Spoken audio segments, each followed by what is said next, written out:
So this is day two of my takeaways of learning Japanese, right? So I think that the first thing that's important to do when you're learning a new language is to have the lesson plan, right? Especially here, I'm not using a book, so I don't have the lesson plan already made.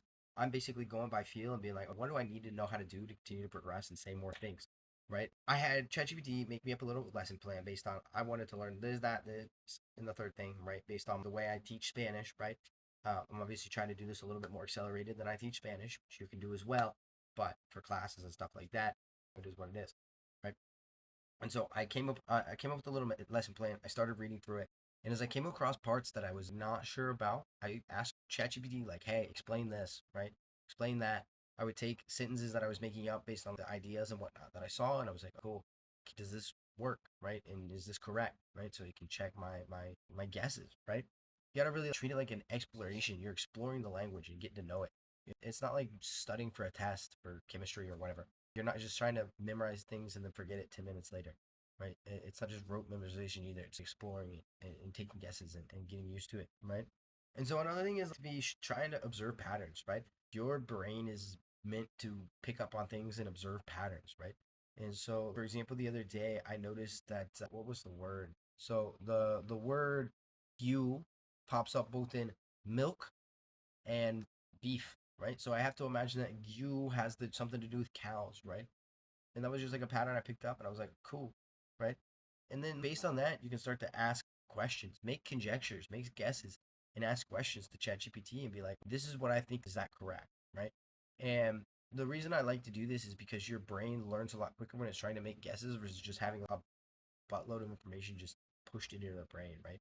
If I'm looking at things and actively paying attention and observing and asking questions, right, that's gonna be much better for my learning because as I'm making those conjectures and asking questions, it's pushing my brain to also recognize those patterns, right, and pay attention and not just try and memorize things. And so the first thing you should do when you're starting out with a language is learn to survive. Your life depends on it because it does in a way, right? If I took you and dropped you in China, right, what is the first things you're gonna learn how to do? You're gonna figure out how to get a hold of food, how to find directions around town, and how to probably go shopping, right? Assuming I just drop you with nothing in a suitcase, right? Again, your brain is built to recognize patterns, so let it do its thing, right? Handle those situations, then discover vocab and expand your vocabulary to be able to handle more of those situations, right?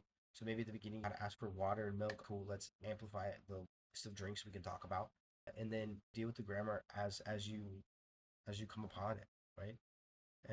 And again, ask about the grammar after it comes up, right? There's no point in just off of just completely cold asking about how do you do the future tense, unless you're like a super language nerd like I am, and even then, not really a point for me because what it ends up doing is basically what I did with Arabic, where I only had four words, but I could use them in the past, the present, and the future, which is completely useless, right? And this is when I first started when I was in Morocco and whatnot, right? And so ask about grammar when it comes up, right?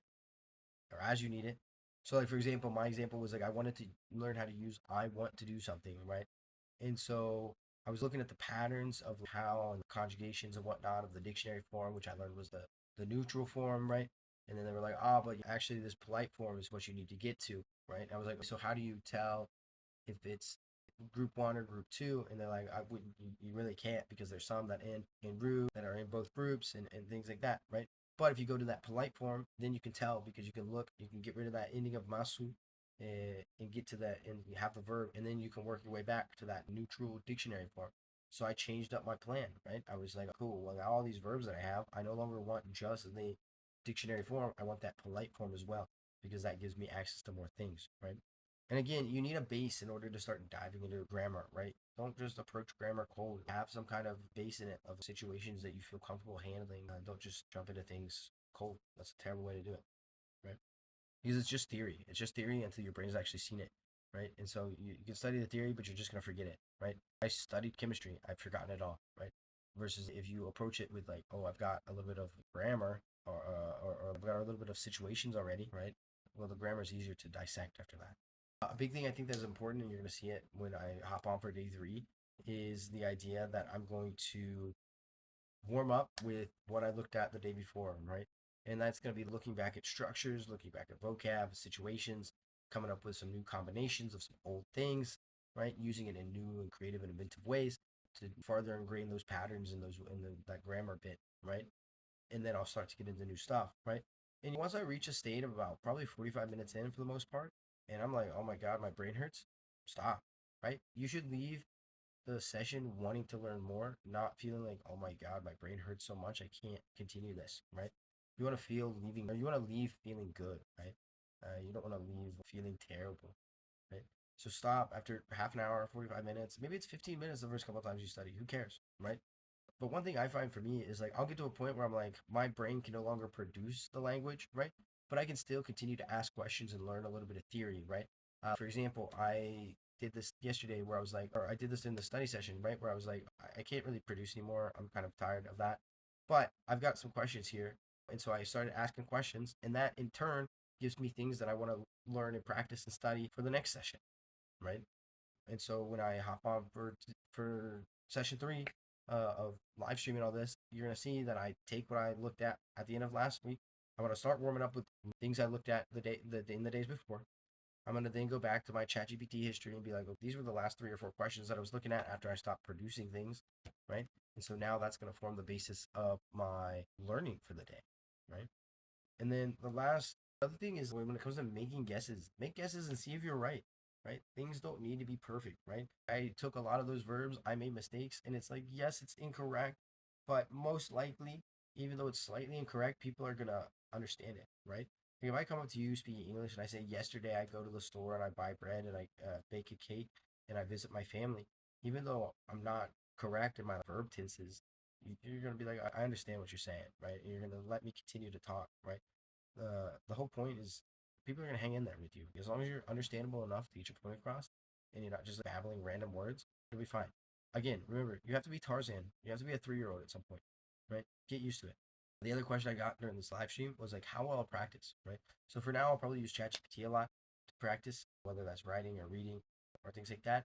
I haven't gotten into the reading just yet, so I don't know what I'm gonna do there. But for writing and a little bit of speaking practice, I'm gonna use ChatGPT. Medium term, I'll probably find people to speak with in Japanese in Mexico City often enough, so I can walk into like sushi place or whatever and start talking to people, and hopefully we get to record and those interactions, right? And long term, hopefully find either like a pen pal or another Japanese learner or make a Japanese friend during some of these adventures around Mexico City, and maybe even pay for an Ataki teacher. That'd probably be the best way to do it, right? Especially once I'm in that like intermediate stage, I'm like, okay, I kind of got the basis. I need somebody to force me to speak and use it. Right. Thank you so much for watching. I hope you guys enjoyed all this random thoughts and breakdowns. If you have any questions, leave them below. I'll see you in the next live stream.